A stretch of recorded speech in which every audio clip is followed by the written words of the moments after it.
జై భవానీ. నేను మీ సురేంద్ర అండి. ఆంధ్రప్రదేశ్లో డిప్యూటీ సీఎం హోదాలో పవన్ కళ్యాణ్ గారు చాలా శాఖలు చాలా మంచిగా చేస్తున్నారు.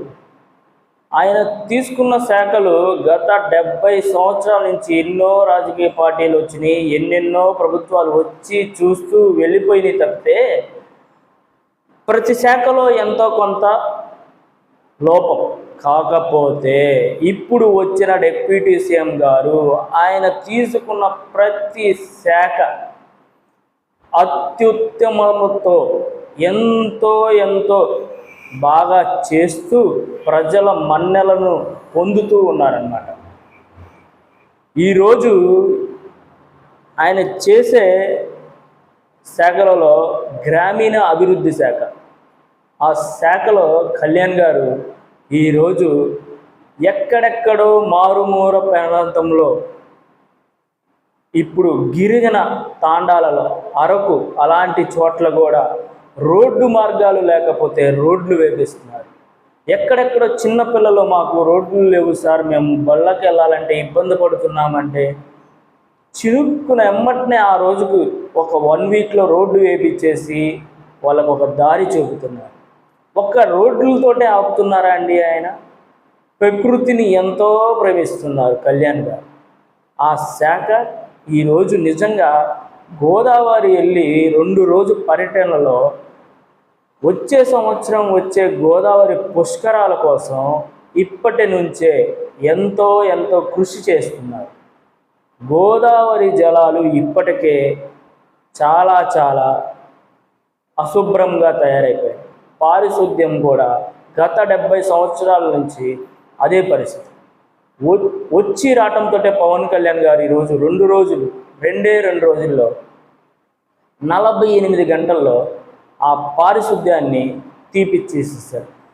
అసలు నిజంగా ఈరోజు గోదావరి అంటే నిజంగా మనకు వచ్చే పుష్కరాలు 12 సంవత్సరాలకు ఒకసారి వస్తాయి.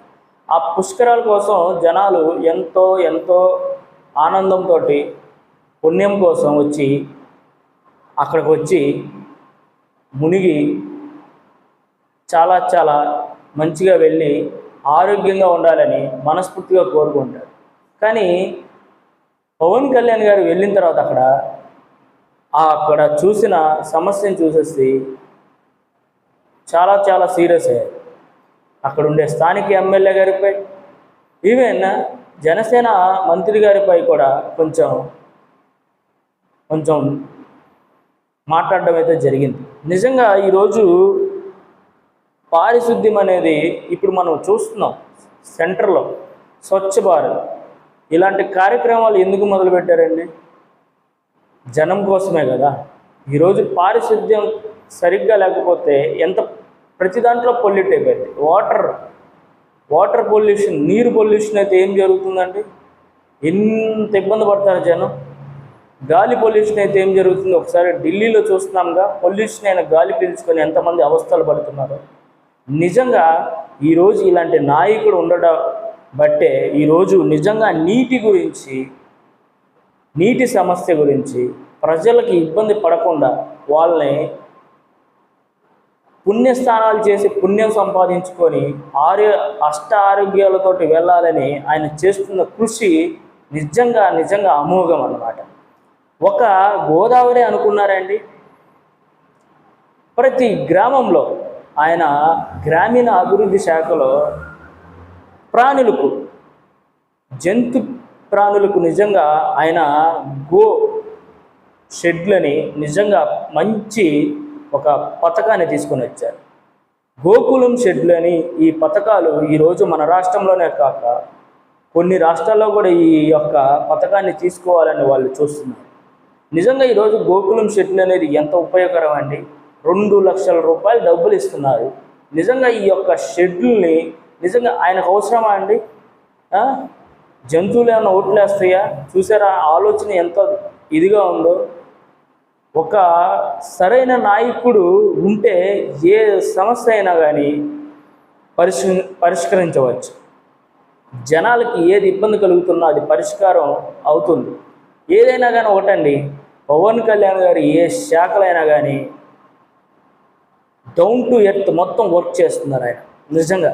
అలాగే అధికారులు కూడా అంతే కృషి చేస్తే ఆల్రెడీ ఈరోజు పవన్ కళ్యాణ్ గారు చేసిన ప్రతి శాఖలో నెంబర్ 1 అవార్డులు వచ్చినాయి కళ్యాణ్ గారికి.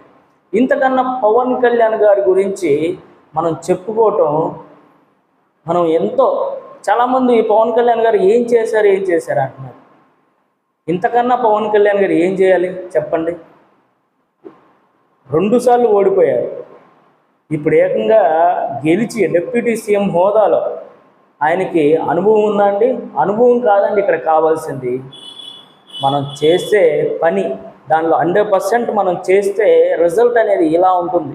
ఈరోజు కేంద్ర ప్రభుత్వం కేంద్రంలోనే మనకి మొదటి రాష్ట్రంగా అవార్డులు వచ్చినాయి ప్రతి శాఖలో ఆయనకి. ఇంతకన్నా ఆయనకు ఇంకేం కావాలి చెప్పండి? ఇంతకన్నా ఆయనకు అనుభవం కావాలా? అనుభవం గురించి మాట్లాడే వాళ్ళకు ఒక చిన్న సందేహం, ఆయన శాఖలే ఆయనకి తెచ్చిపెట్టిన మంచి పనులు ఈరోజు మనం చూస్తున్నాం.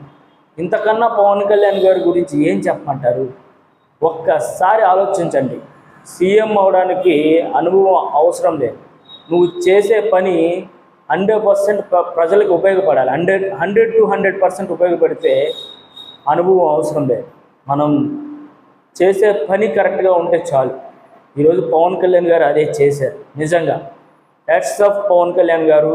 నిజంగా మీరు డిప్యూటీ సీఎంలోనే 4-5 శాఖల్లోనే ఇలా చేస్తే ఒకవేళ మీరు ఫ్యూచర్లో ముఖ్యమంత్రి అవుతే పరిస్థితి ఏంటో అర్థం చేసుకోవాలి. ఎందుకంటే ప్రతి శాఖ మీరు ఎక్కడికో తీసుకుని వెళ్ళిపోతారు. ఇదైతే నేనైతే నిజంగా నమ్ముతున్నాను. మీలాంటి వాళ్ళు కోట్లలో 1 మంది ఉంటారు సార్. మీలాంటి వాళ్ళని కూడా మీ పార్టీలో చాలామందిని మీరు బయటికి తీసుకొని రావాలని మనస్ఫూర్తిగా కోరుకుంటున్నా. జై పవన్ కళ్యాణ్ గారు, జై హింద్.